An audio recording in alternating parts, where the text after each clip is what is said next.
Dear Minister, members of the Russian delegation, ladies and gentlemen, I would like to welcome you very warmly on behalf of the Körber Foundation. You, Mr. Minister, have arrived in Berlin in order to conclude the German-Russian Year of Youth Exchange ceremoniously. At the same time, you're giving us an outlook to the German-Russian Year of Municipal and Regional Partnerships that you opened 2 weeks ago together with German Foreign Minister Gabriel in Krasnodar.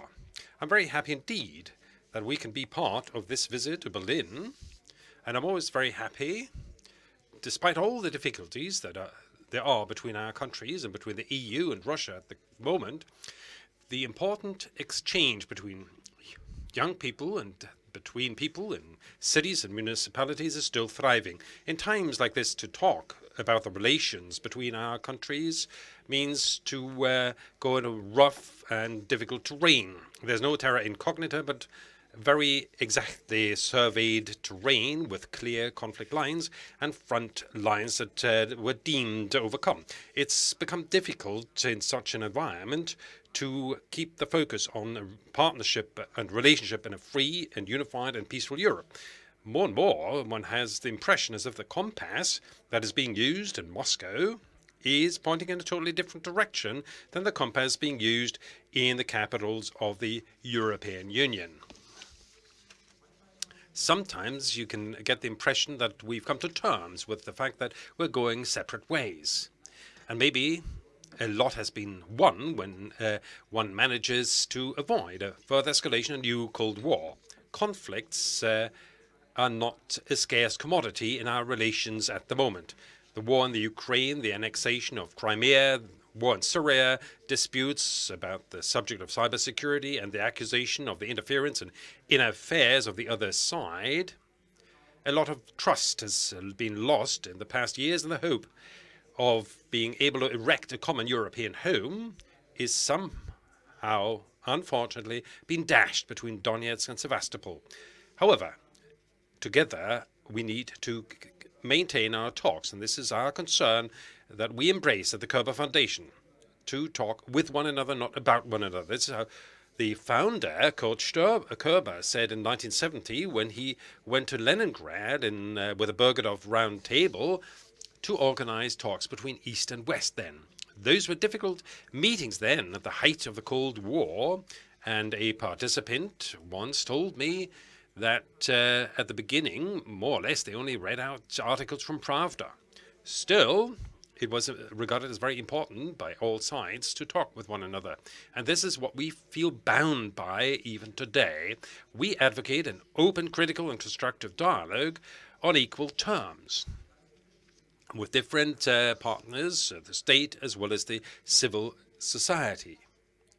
So, for instance, in the two last Bergedorf roundtables, this and last year were held in St. Petersburg and Moscow, and next September, with a Moscow alumni meeting of the Munich Young Leaders, a joint project of the Körber Foundation and the Munich Security Conference. So we, that's me and Wolfgang Ischinger, who's also with us this afternoon, are happy when you, Minister, have got the time in September to join this meeting and continue the talks when we're in Moscow. So we as Foundation are not only convinced that we should maintain talks, but we are convinced that Russia is part of Europe. And the many political, societal, and economic challenges in Europe can only be mastered together with Russia. And that's why we dealt with the subject of Russia and Europe very intensively in the past 1.5 years.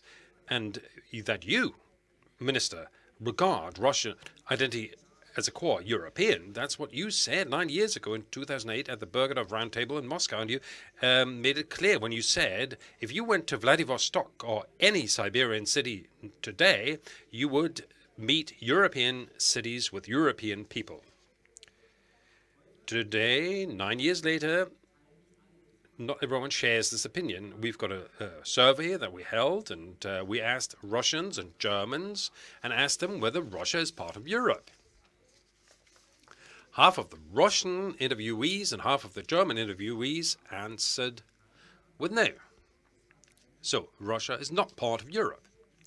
So this development gives rise to concern for us, and that's why we're very happy indeed today that we can have a detailed discussion with you, Minister, today. Ladies and gentlemen, the political dialogue is indispensable for our relations with Russia, and it's a core aim of the Körber Foundation, but it's just as important to have a dialogue with the partners of the civil society. So within the framework of the Körber Foundation initiated network of history competitions, Your Story, we've brought together young Europeans in meanwhile 23 countries together for a joint debate on current issues of European history. The Russian competition is conducted by Memorial, and following the German history competition organized by the federal president, it's one of the largest. And since 1999, nearly 40,000 school students in Russia participated in this competition. Dealing with your own history, however, can time and again be a very political and very controversial affair. And that's what we actually experienced firsthand last year when colleagues, when they awarded the prize for the Russian competition in Moscow, were insulted by activists as falsifiers of history and were paint packs were thrown at them. So we're very happy that this year the award ceremony was without such attacks in Moscow. Minister, we're very happy indeed that you've come to join us today and to talk about the subject of Russia and the EU in a changing world. And afterwards, we're going to have a discussion. So we're very happy indeed that you've got time also for the subsequent discussion. We're looking forward very much to what you've brought along, what the messages you've got on board, and the discussion is going to be moderated by my colleague Nora Müller, who is in charge of international politics at the Körber Foundation. So at this point in time, I would like to thank you very much to the Russian embassy, especially Ambassador Grinin, in the excellent preparation of this event as well as other events. Minister, I would like you to take the stage. It's over to you. Thank you very much.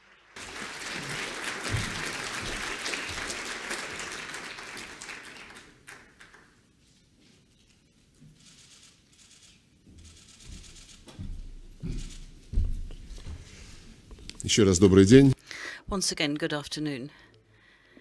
Ladies and gentlemen, I'm very happy that I have the opportunity today to speak at the Körber Foundation in such a distinguished audience. We are very grateful for the interaction with your foundation, where we have representatives of the Ministry of Foreign Affairs, our politologists and scientists participating. Given the current situation in global and European affairs, it is necessary to activate our dialogue. And we also have to talk about the sensitive and controversial topics.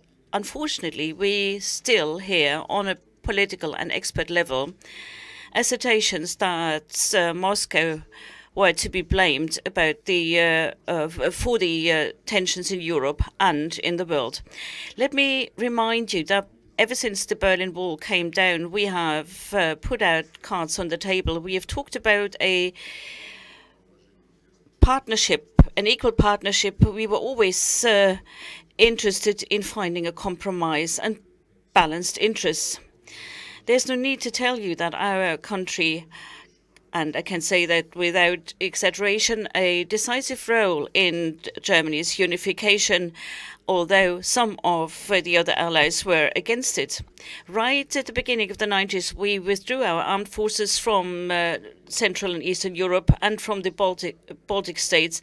We have reduced our military potential in our own territories. We were always open to find an agreement with the European Union regarding visa freedom, energy union establishment, developing common decisions for security policy and crisis management. We worked together in order to develop a PCA, and in 2005, during the Russia-US summit, we have proposed the 4 common spaces and the roadmaps. We have made proposals in order to make our partnership a strategic one.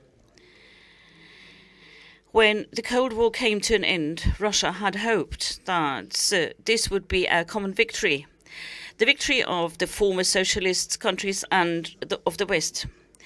We hoped for a comprehensive peace and cooperation. It seemed so real, but the United States and their allies declared only themselves as victors. They refused to work together in order to set up an architecture of indivisible security. They have drawn dividing lines due to NATO's enlargement and the EU Eastern Partnership program. And so there were choices to be made by these so-called Eastern partners, either to be with Russia or with the West. This short-sighted policy of Washington and Brussels has, in many ways, provoked the Ukrainian crisis. The Western elites tried to keep Russia at bay, and at the same time, they were not able to come to terms with the new challenges and threats. It seems that the Western centristic model of globalization that developed after the bipolar architecture had fallen to pieces, where only 1/7 part of the world will rule all the rest. This is a model that is not efficient. It cannot. We can never guarantee to solve our large-scale problems like climate change, like poverty, like scarcity of food, when we just focus on a narrow group of the chosen few. And so therefore, we have a situation where divides are widening and the benefit of scientific progress is enjoyed only by a few. And so we have many unsolved security problems. This fuels extremist tendencies, and this makes human life worthless. The rough interference in many countries of the Middle East have provoked a terrorist threat. Illegal trafficking of weapons and migration. We also have an unfair competition in the world. And such a protectionism, like, for instance, one-sided restrictions, do not only violate international principles of the WTO, but also destroy trust in international affairs. And very often, this falls back on the people who initiated these very new policies. I can say the introduction of sanctions should be the exclusive right of the Security Council of the United Nations and should only be applied in order to safeguard peace and security. As I said, we are not going to interfere in the negotiations regarding the lifting of sanctions. We had to respond. We had to also introduce sanctions, deal with our own development, and here I can say that there were some people that have sacrificed their own interest for the sake of bloc discipline and geopolitical games. And here also the European citizens will have to pay the price for that, although we have always tried over decades to carry out a responsible policy for the unity of our continent.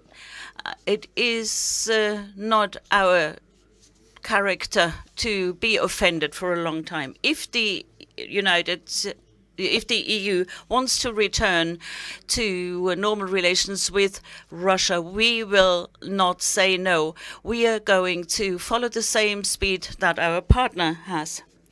But we do not want to have new confrontations. Today, it is very important to talk about the global developments and the foreign policy decisions. Recent events have shown that attempts to set up a unipolar world have failed. It is absolutely necessary to set up a multipolar world. New centers of economic growth and political influence take their own destiny into their own hands in their region. And polycentricity is already a fact, is a reality. Trying to block this process and to keep its privileged positions will not lead to any success. We see more and more examples where people talk about their rights to determine their own destiny. In order to guarantee a multipolarity and a polyphonic voices, we need to stick to our international law. We need to strengthen the authority of the United Nations. It has a unique mandate and universal legitimacy. It has mechanisms to come to terms with international problems. We need to return to the principles upon which the United Nations were founded, namely equality of states, non-intervention into internal affairs, and peaceful dispute settlements. But more and more we hear that Russia wants to weaken or even divide the European Union. This is absolutely absurd. Let me say that loud and clear. We would like to see the European Union united and strong, capable of taking their own decisions and determine their own foreign policy priorities, balanced and fulfilling the interests of their members. We need to we hope that the EU will be strong enough to give up a policy of the smallest common denominators with Russia. Unfortunately, we still so many Russophobic members of the EU that try to block the process of a fruitful cooperation based on their transatlantic solidarity. And they try to also block developments between Eurasia and Europe, including a energy partnership. This brings once again to the fore ideas about a so-called threat coming from the East. But I think this is very dangerous, because if it's not just the tabloids, if it's politicians who talk about a potential military conflict between NATO and Russia, then this is not just a cause of concern, it's a real danger. It is necessary to work together between Russia and Europe in many areas. We have a potential to do so in energy policy, in humanitarian affairs, and in the fight against terrorism. A wide partnership between our countries and unions was mentioned by the grand politicians Charles de Gaulle and Helmut Kohl. Helmut Kohl, in his book Out of Concern for Europe, said that it is of vital importance to include Russia in the security development in Europe. We need detente in order to come to terms and in order to fulfill all the Minsk requirements. Kiev, as we think, is not yet capable of doing it on their own, and we hope that Germany, France, in the Normandy format, and the United States, that have a special influence on the Kiev establishment, can use their leverage in order to improve the situation. There were many tensions between Russia and the states of the West. This is very expensive, both for the world and stability. This is not what we would like to have. We would like to have a common space, a space of security and development in Eurasia and the Euro-Atlantic space, as we have agreed 7 years ago at the Astana summit. We are going to continue to have a policy that is predictable, meaning and future-oriented. We do that in the framework of the Shanghai Organization, the BRICS, the Collective Security Treaty Organization, the Commonwealth of Independent States, Latin America, Africa. We hope that political wisdom will prevail and will improve our relations with the European Union and its members based on a good neighborhood and a predictable policy. Thanks for your attention. I'm willing to answer questions.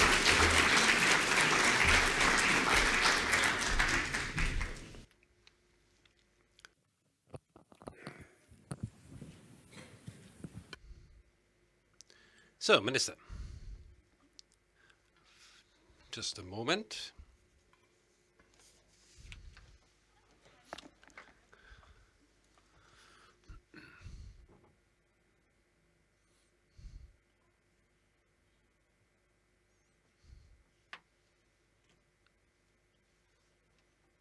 So, Minister, thank you very much for your introductory words. What we want to do is not talk about one another, but with one another. And this is exactly what we're going to do now. So you said, Minister, that it's not in the Russian nature to actually hold a grudge for long. So let's look at the 2020. What's your best case scenario, your wishful, your best wish, and between Russia and the EU in 3 years' time?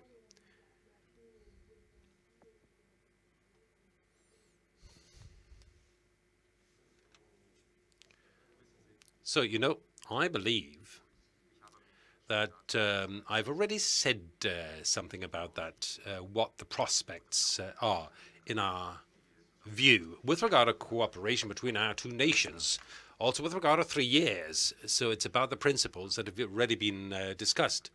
And Russia, NATO, and OECD, and the Russia-EU documents all spell it out. And I think these principles will last. And I think what's the nature of these principles? It's a quality. It's about common interests and to strike a balance between the interests and to also arrive at agreements. It's also about non-interference, and it's about our common neighbors shouldn't be made to have to decide between the East and the West. And there's many examples for that.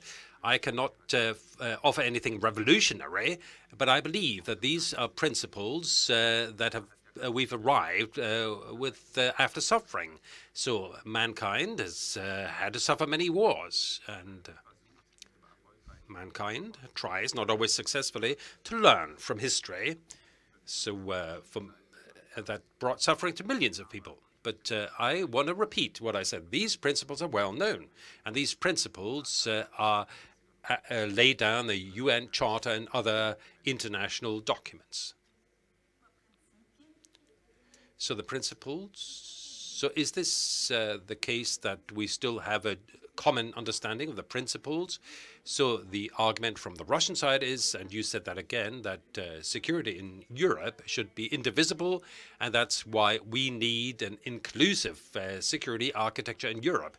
So from a European side, often people say, yeah, well, we've got principles, we've got Helsinki, we've got Paris, and actually we don't need anything new. So can we come together here? Is there common ground?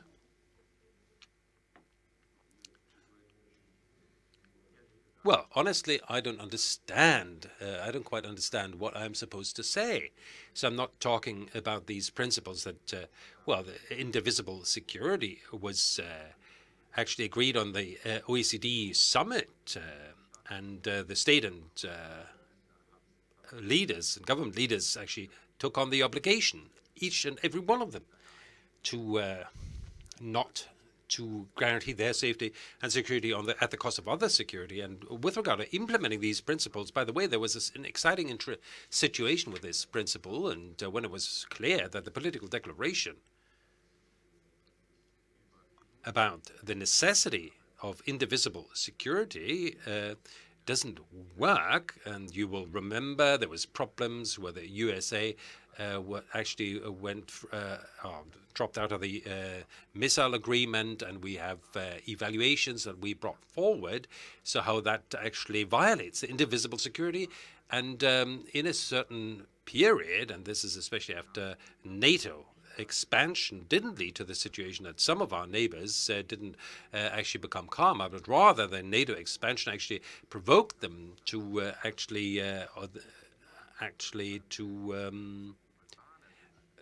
lead them into Russophobia.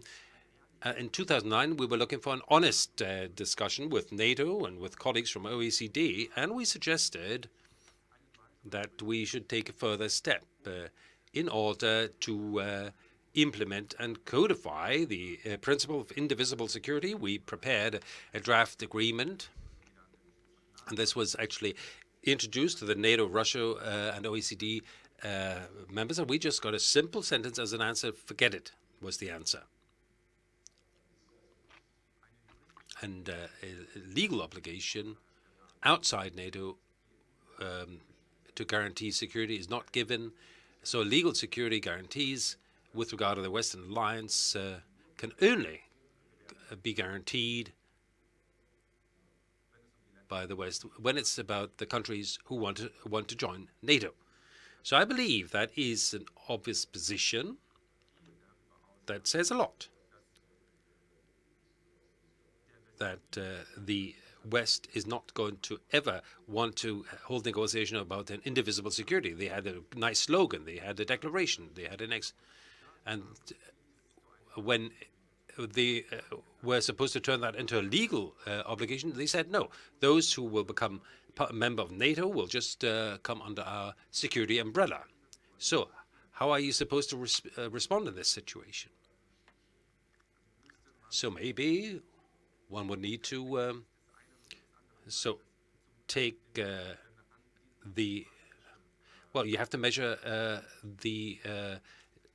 measure the countries at their deeds.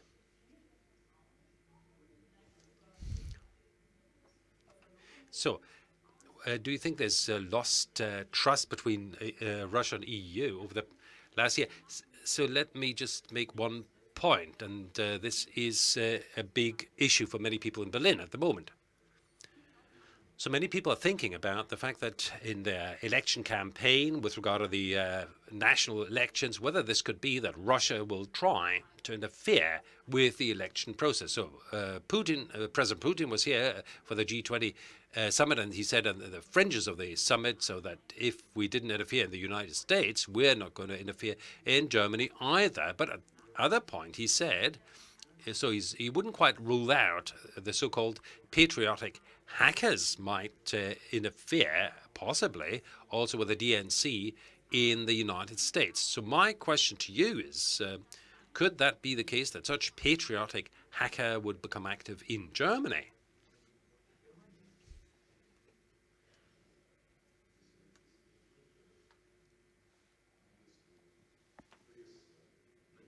So if not only the German press, but such a sound political foundation like you looking at this issue, it looks like times have been changing. Otherwise, I can't add anything to what President Putin said. Of course, if we are regarded as a country who can actually decide on the fate of Germany and the United States, if that were their case, then all former Soviet republics around us would not have the same attitude and position as they have now. So maybe there wouldn't have been a Ukraine crisis in the first place. So and it might not have had other problems develop in the Transnistria solution, for instance. Russia would have could position their own people then everywhere. If we were able to influence America, we would be able to influence all the other countries as well. So I think such an approach is destructive. So if it's about the fact that there's certain information leaks and there's fake news and you can use that, take the United States. So in the 8 months of the investigations, the ongoing investigation, there's no single fact that was put on the table that there's just pure speculation that somebody from the team of the president that met a journalist and sometimes a lawyer and whatever. So I cannot actually imagine that serious people would actually deal with such issues. I'm sorry, but I have to answer a bit longer just to say no. But okay, don't be concerned. So, thank you, Minister. Still, I would like to go further into this. So there is the finding that we've got an erosion of trust between EU and Russia. And maybe this discussion about possible interference is just one symptom and not really the cause for such loss in trust. So what, from your point of view, can the EU do and what can Russia do in order to restore trust?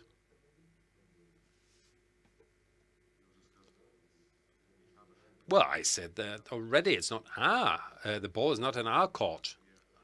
So we're not annoyed or angry, or also with regard to the illegitimate decisions by the EU. And we think that who's actually triggered these decisions within the EU and outside the EU. No, we are taking all the measures at the moment so that the further development of our country is not determined by such confrontative and illegal decisions of our partners in the future. So, but we still trade with the EU, and the European Union is still our largest trade partner.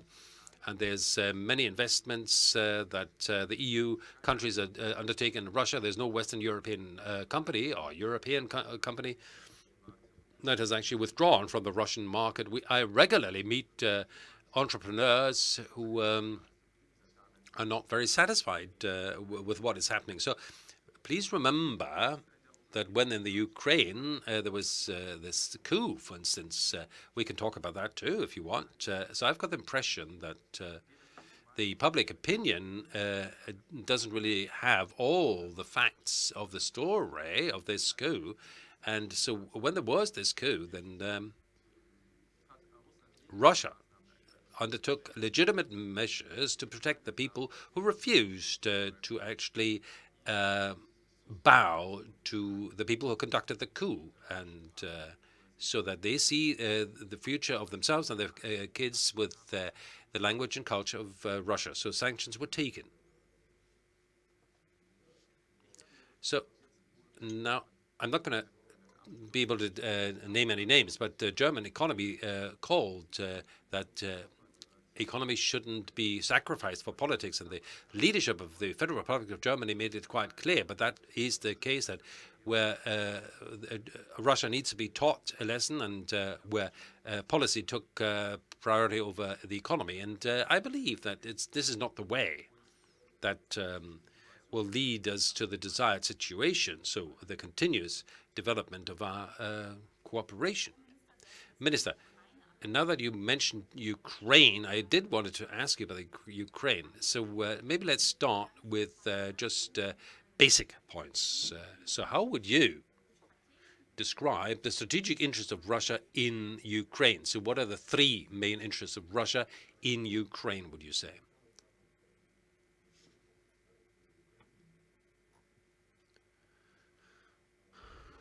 Well, we maybe have less or more strategic interest depending on how you formulate them. We would wish very much that the Ukraine is a normal state and a democratic state, that the government that now is in the hands of the radicals who don't listen to anyone and not even to their supreme commander.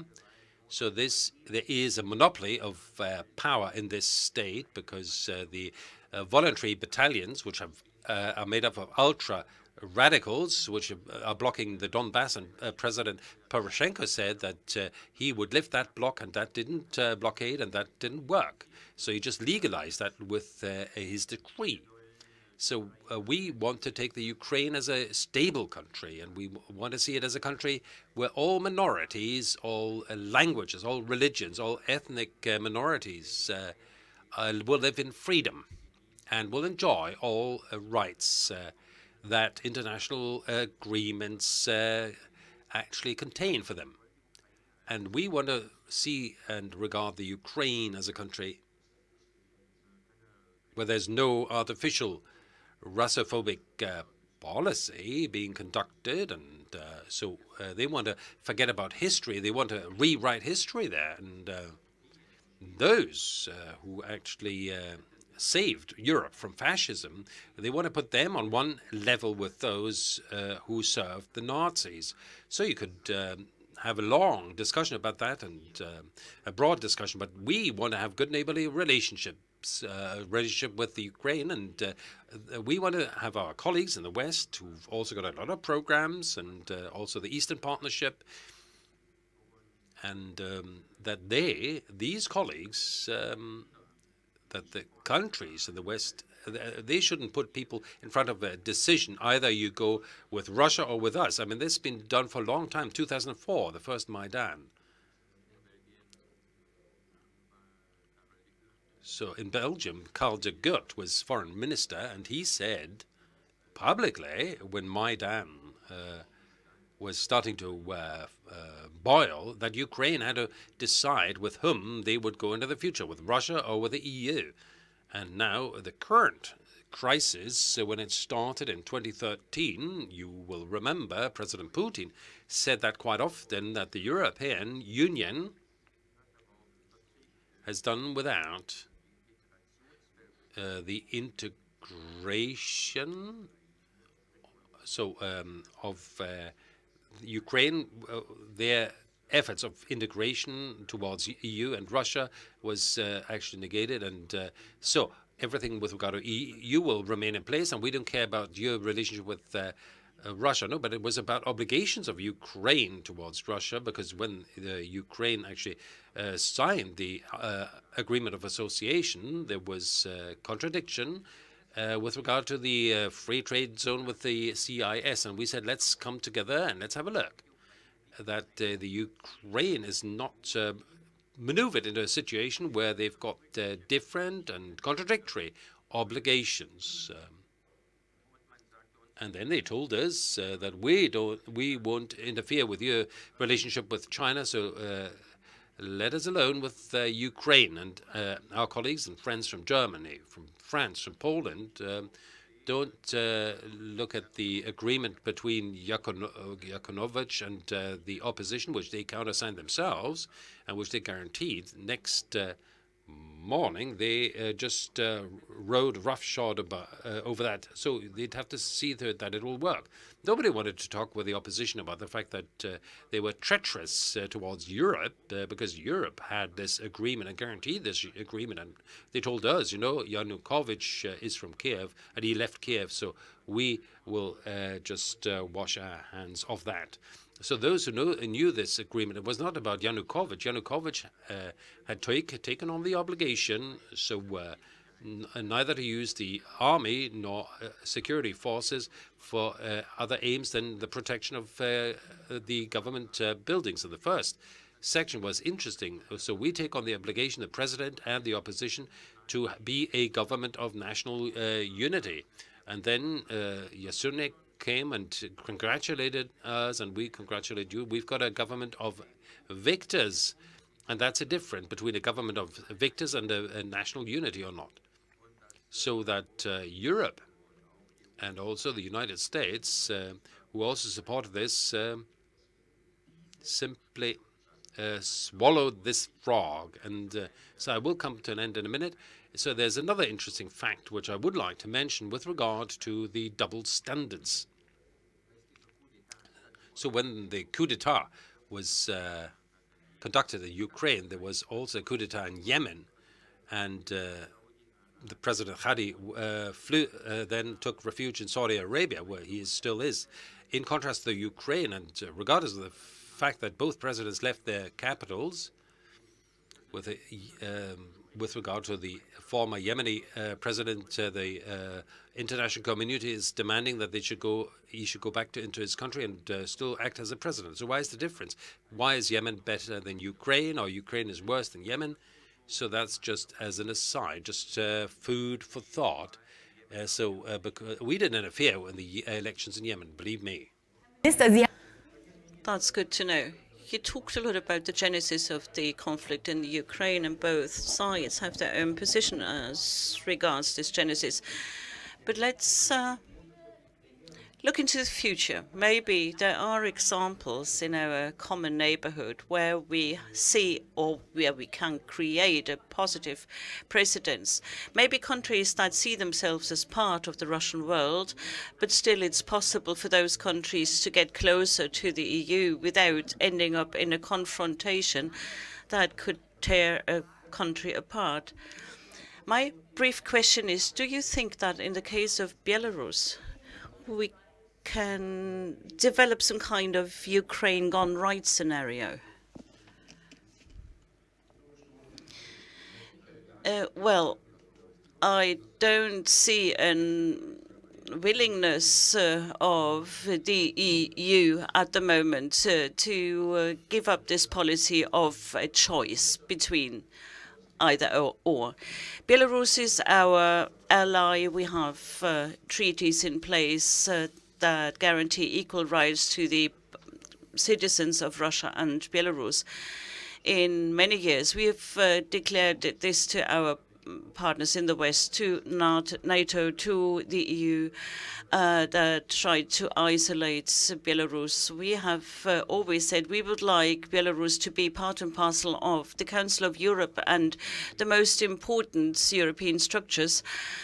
The Western countries turned a cold shoulder on that. They continued to impose sanctions. And of course, we see that the last positive gestures in Minsk just came when the Ukrainian crisis developed. Well, of course, we know about the reasons. The genesis of the Ukrainian crisis, I've already talked about that.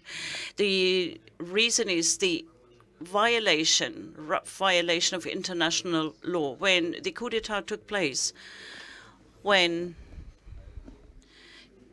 Kiev declared loudly that the Russians must go away from the Crimea because the Russians will never think like the Ukrainians, and even Parliament, after the coup d'etat, has taken a decision and has adopted a law which restricted the rights of Russians and those who speak Russians. So that was one of the first acts of the new parliament, to discriminate, to introduce discrimination against the Russians. At least it was their intention. And those who are called terrorists by Kiev have never attacked anyone. They have just said, we are not accepting the results of the coup. Leave us alone. Let us see what is going to happen in Kiev. But then they were immediately declared terrorists, and they have attacked them.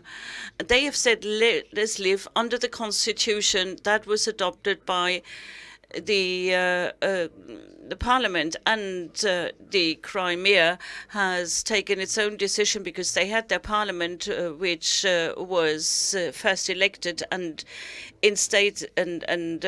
established in 2012. When the crisis on Maidan broke out, when blood was shed, our Western colleagues, including Rasmussen, who was then Secretary General of NATO, has several times demanded that Yanukovych do not use force against his own people. Then the putsch came, the coup d'etat came, and then the Northern Atlantic Alliance said, we are going to call upon the new government to use force with a measure of proportion. That is to say, a completely different request, and we see the results.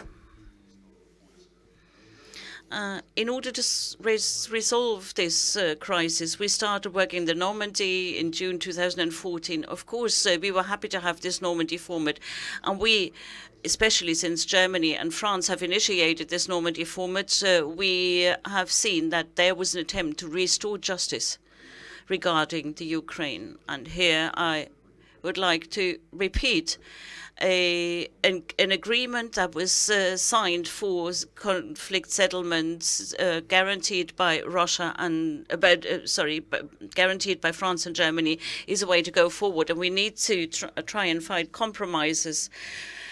And of course, the Minsk agreements are recognized by everyone as being the only possibility to resolve the conflict. Of course, the Normandy format works in parallel to the most important mechanisms that is called the contact group, the only structure where the Ukrainian government talks directly to representatives of the Donbas. And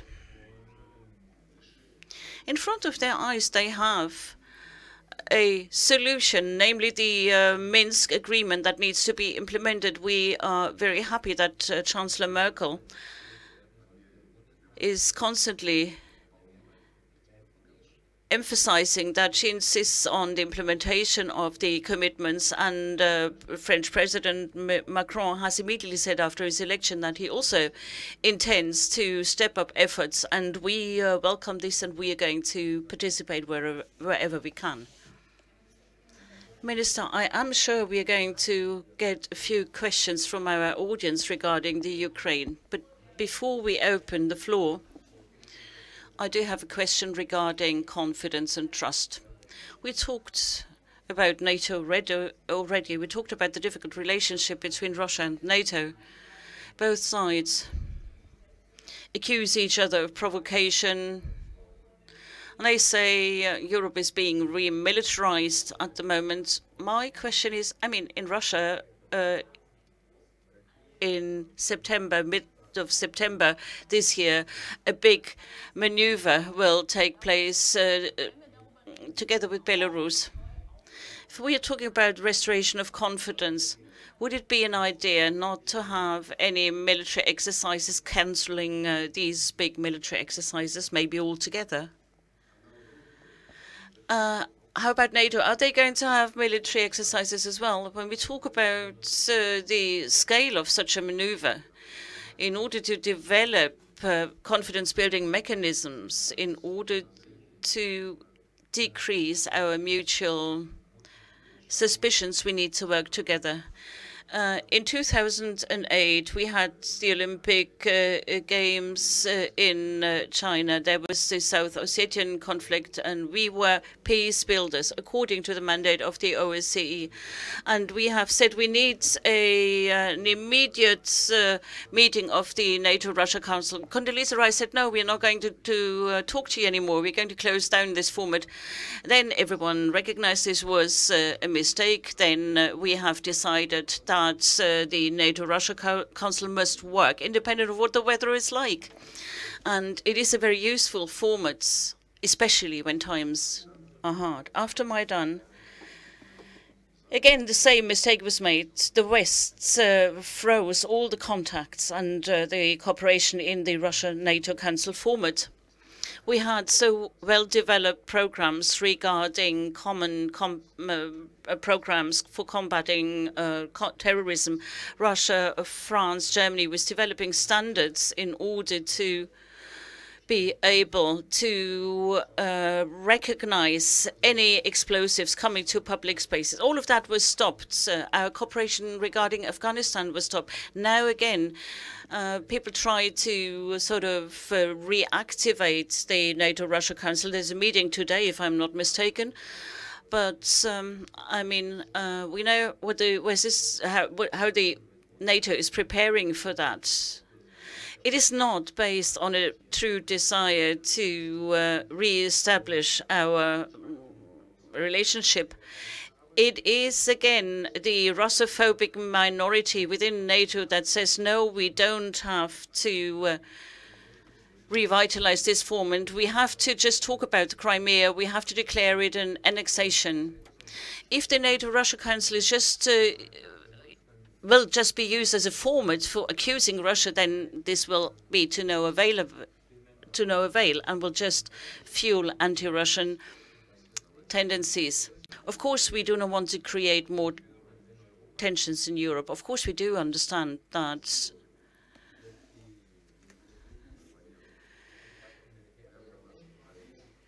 the setting up of military bases on our borders, where the US, Canada, UK bring their technology to our region. I mean, it's not just battalions that we are talking about, because they usually say Russia's afraid of just one single battalion. No, it's a symbol. It's an analogy that we see. And so it was a year ago when the Finnish president came up with an initiative, and Finland is not a NATO member, so they are interested in having stability and peace in the Baltic Sea. And he came up with the initiative to have an agreement between Russia and NATO to use transponders, and we have developed a number of ideas. And during the NATO-Russia Council, we came up with technical solution, but things are not moving. There's a stalemate, and there is just an accusation that we are stepping up tensions, and therefore there's no enthusiasm at the moment. As you've said, we are accused that we violate principle, and we say that NATO is engaged in armament, and that is in contrast to our fundamental principles. Let me repeat once more. Within the NATO-Russia Council framework, we should have our professionals getting together, our military professionals. They should put the cards on the table, and they should really engage in a stock-taking exercise to see where are the weapons in Europe. That would be a professional approach instead of just talking in demagogic terms. Of course, it is very important to revitalize the work regarding the military doctrines and their comparative analysis.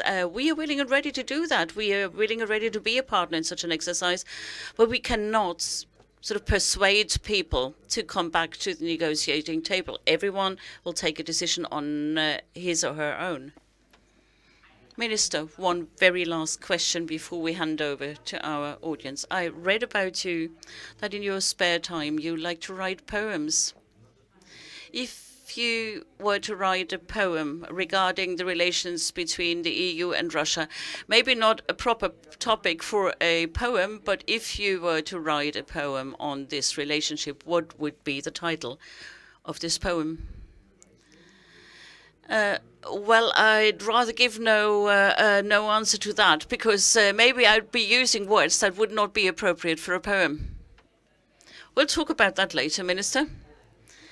Ladies and gentlemen, now it's your turn. We have 20 minutes left for your questions, for your answers, and I see quite a few hands up. Susan Stewart. And be so kind as to introduce yourself. Thank you. I'm Susan Stewart from the German Institute for International Relations.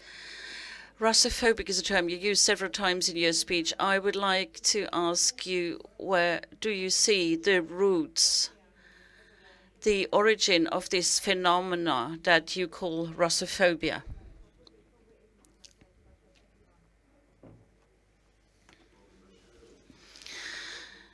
Russophobia is a term that I use in order to describe aggressive attempts to isolate our country. There probably will never be a situation where the international big players are going to agree in every minute detail. And we have said that several times. President Putin has talked about his perspective ever since the Soviet Union ceased to exist. They thought, well, we've got Russia in our pockets. We've gained victory over Russia. And this is a sentiment that for a certain time seemed to be true until the beginning of the new millennium.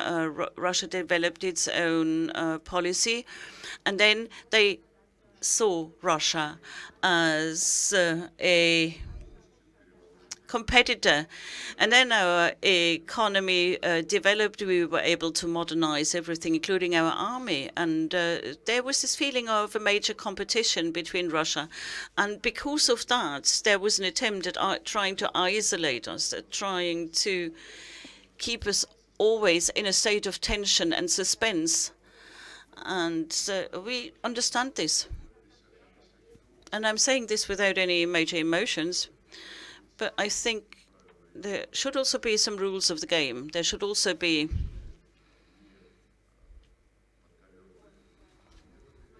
decent methods in foreign policy. And when there's a problem, we should get together and talk honestly with our partner about the problem, try to find a way out of the dilemma. And this should always be done trying to keep a balance and fulfilling the interests and respecting the interests of everyone. Let me just give a number of examples. We have proposed tonight to work together. We have talked about a treaty regarding the indivisibility of security, also including the Baltic space. President Putin gave our ideas to NATO regarding a stock-taking exercise, also regarding our relationship between us and the EU.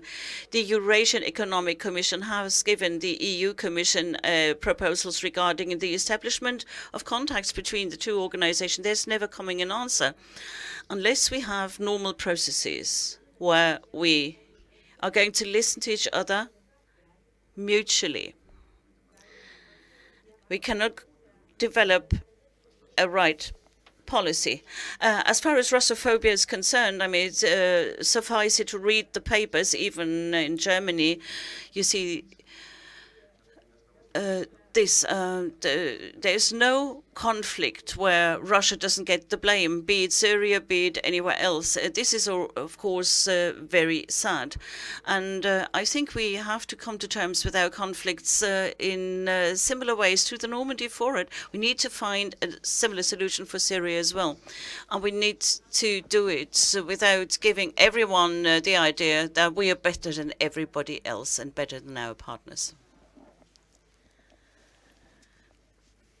Wenn ich das richtig gesehen habe. So, Mr. Beck, you wanted to ask a question. It's over to you.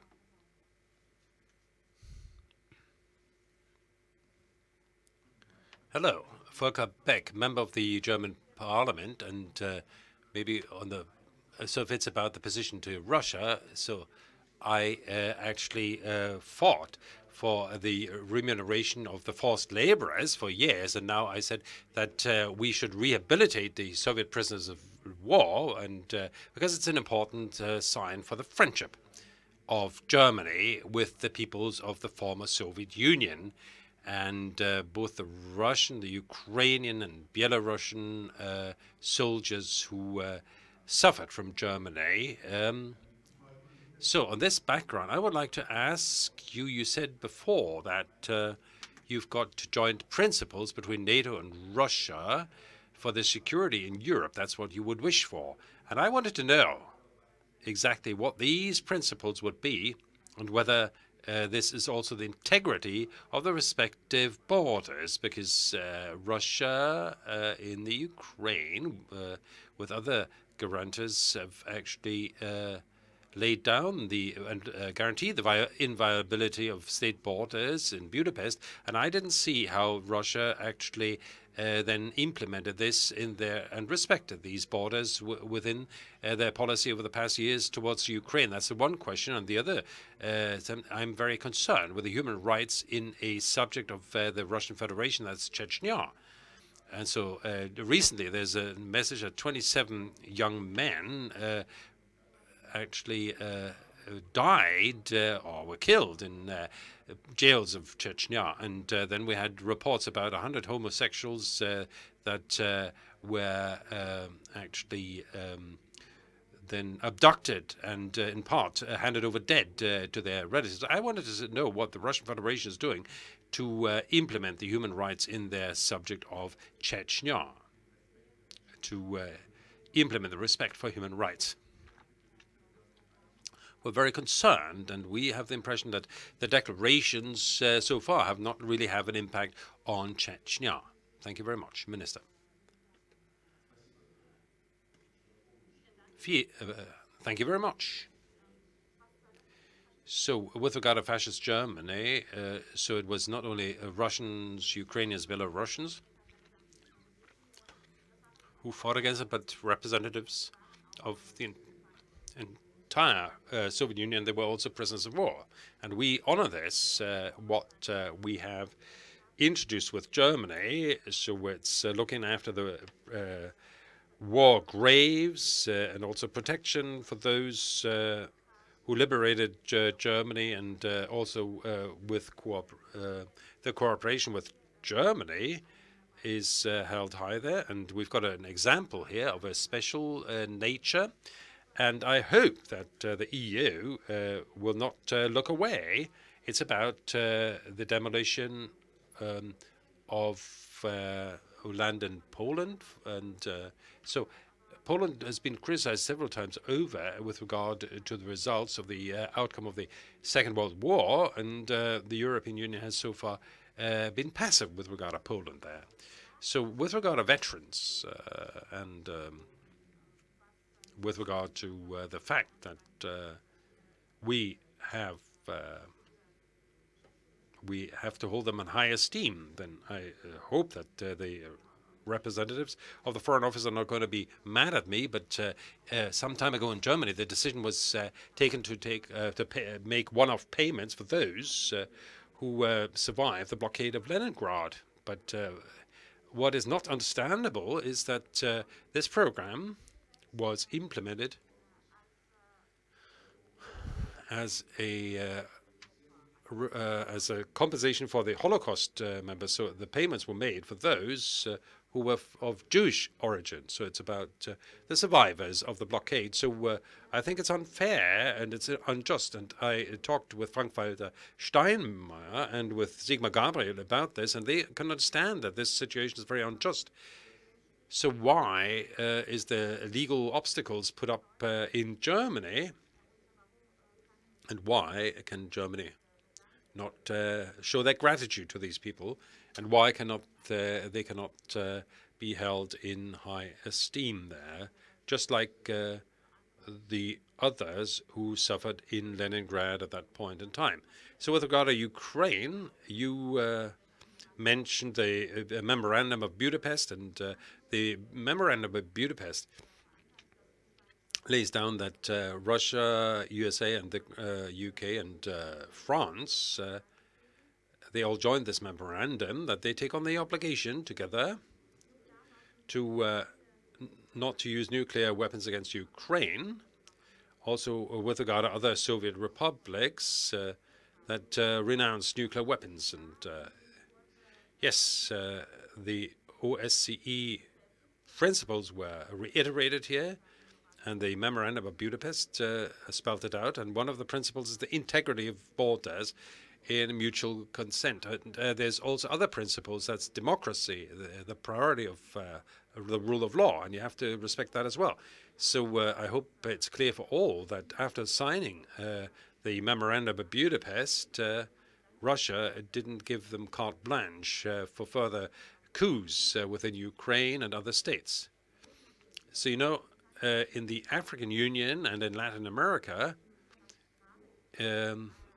so within the framework, there's been rules that demand not to recognize the governments that have been put into power illegally, especially through a coup d'etat. So I don't see any reasons to actually accuse Russia of violating our obligations. No, we have got the agreements with Yanukovych and the opposition. We didn't sign that, and I've already said how the agreement was coordinated and how it was then breached, and so in peace and quiet. And so we are prepared for an open dialogue with regard to human rights. And when we heard the news that homosexuals were suppressed in Chechnya, the president actually asked Mrs. Moskova to look into the matter, and she is looking into the matter. But apart from the events that you mentioned, that there's 27 people who have gone missing or actually were killed, and the relatives brought them there, and the homosexuals actually took refuge with their relatives. But still, despite the news in the public space and within the framework of the investigations of our human rights official, so within the framework of the investigations, there's no name that was that emerged that would be make it possible for us to actually identify people and cities and towns. I'm asked several times in the past, and I always explain that. I say, yeah, okay, you've got the this information, so please give us the details. But our colleagues don't want to endanger these people. So when these people are abroad on Red Day, so why couldn't they pass on the information to us then? So there's no law that prohibit homosexuality in our country, in contrast to many other countries where this is a crime and regarded as a crime, and where there's even the death penalty that is used as a punishment. So there's only a ban of the propaganda of homosexuality under minors. So it is also the right of the parents to educate their children according to their religious beliefs that they share. And there's also the agreement on the rights of the kids, and you can read it there. So any violation of human rights amongst the homosexuals, of course, can also be conducted in the Russia Federation. We've got harsh laws, and people are going to be punished for that. Just a brief question to Mrs. Mushman. I'm Elisabeth Mochman, the Foreign Affairs Committee of the Parliament Minister. I would like to look at Syria now, and would like to ask you, why does Russia support the Assad regime? So do you believe that with Assad, this country will get peace? You say that the country can decide for themselves, but with Assad, there's not going to be free elections. That's what I'd claim. Why do you give them the support? And the second short question is, what possibilities of influence does Russia have on North Korea that they would stop doing the nuclear rocket tests? Еще и Северную Корею на нас повесить, я так понимаю. So, do you want to also accuse us of the fact that we are at fault, or that we caused the North Korean issue? So with regard to North Korea, it's there's the principles of the Security Council, and we take on the obligation also, so we want to also go against the provocations of North Korea. So we don't have any special communication channels with Pyongyang, even though it is our neighbor, if you so will, but the traditions that we have under the North Korean leader are different, and so we need to seek channels and ways to diffuse the situation, and we need to also move away from this danger. So we need to freeze the nuclear weapons tests and also large-scale maneuvers of the United States and North Korea.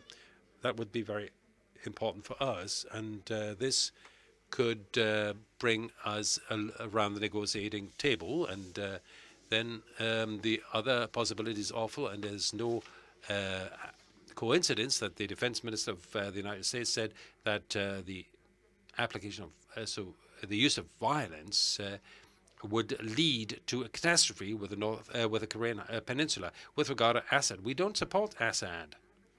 We embrace the resolutions of the Security Council with regard to Syria, and there it says black and white that all agreed with this, and the draft was within the framework of the International Group for the Support of Syria. So the draft was prepared by them, and it was written down black and white that the fate of Syria needs to be decided by the Syrian people. And with regard to concrete steps in this direction, there was also some principles that were detailed, which need to be the basis of a resolution. So not just together with the ceasefire and humanitarian issues, developing a new constitution, and in parallel also the cooperation between the opposition of the government after adopting the constitution. We need to have elections under the control of the United Nations, including all refugee camps. So if So if you believe that there's unfair elections there too, but this is the decision. So with regard to Assad, we don't support Assad. We are very strictly opposed to the repetition of what has happened in Iraq. And well, so with all our Western partners, France and Germany were against us, but the Western powers were in favor of liquidating this dictator. But the processes in Syria are not simple. So in Libya, for instance, they also wanted to liquidate Gaddafi, and Wolfgang Ischinger is here. So he's sitting here, and just the other day I read his article, and he wrote about the Russian foreign policy, described it as a catastrophe. I don't know how he would describe the foreign policy of those who actually undertake wars in Libya and Iraq and Yemen and other states. But so we can explain why we've undertaken certain foreign policy measures, and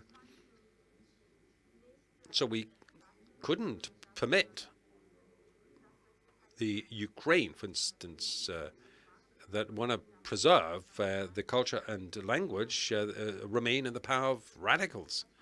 So the Parliament of Crimea then was the only legitimately elected organ, and Crimea expressed the desire to reintegrate in the Russian Federation. And we can permit either that the aggression, the wave of aggression starting in Iraq, and which also continued in Libya, that this wave of aggression would turn this region into a powder keg.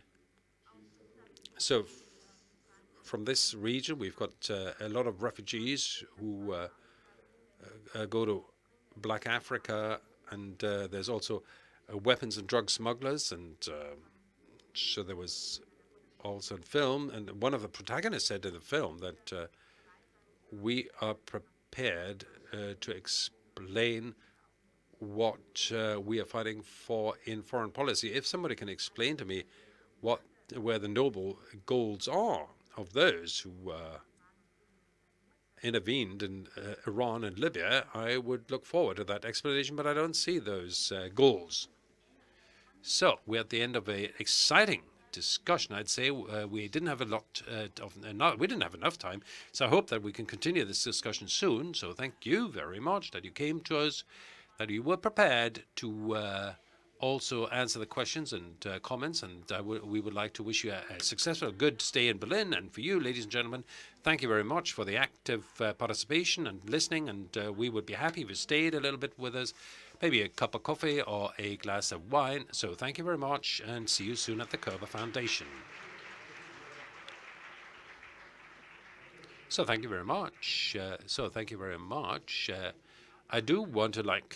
I would like to thank everyone, especially the foundation and the representatives of the foundation. And I believe that it's very normal that to have a frank discussion and answer questions frankly, and also to ask the questions frankly. And for those who are interested in how the situation in Europe is going to develop, it's a joy and honor that I can take part in the completion of the year of the youth exchange between Russia and Germany. There was hundreds of events that took place, and there was a youth parliament, there was scientific conferences, cultural events, as well as sports events were organized. I believe that it's a very good investment in the future of our countries, and I hope that the year that we've just opened in Krasnodar with Sigmar Gabriel, that the year of municipal and regional partnerships, that this year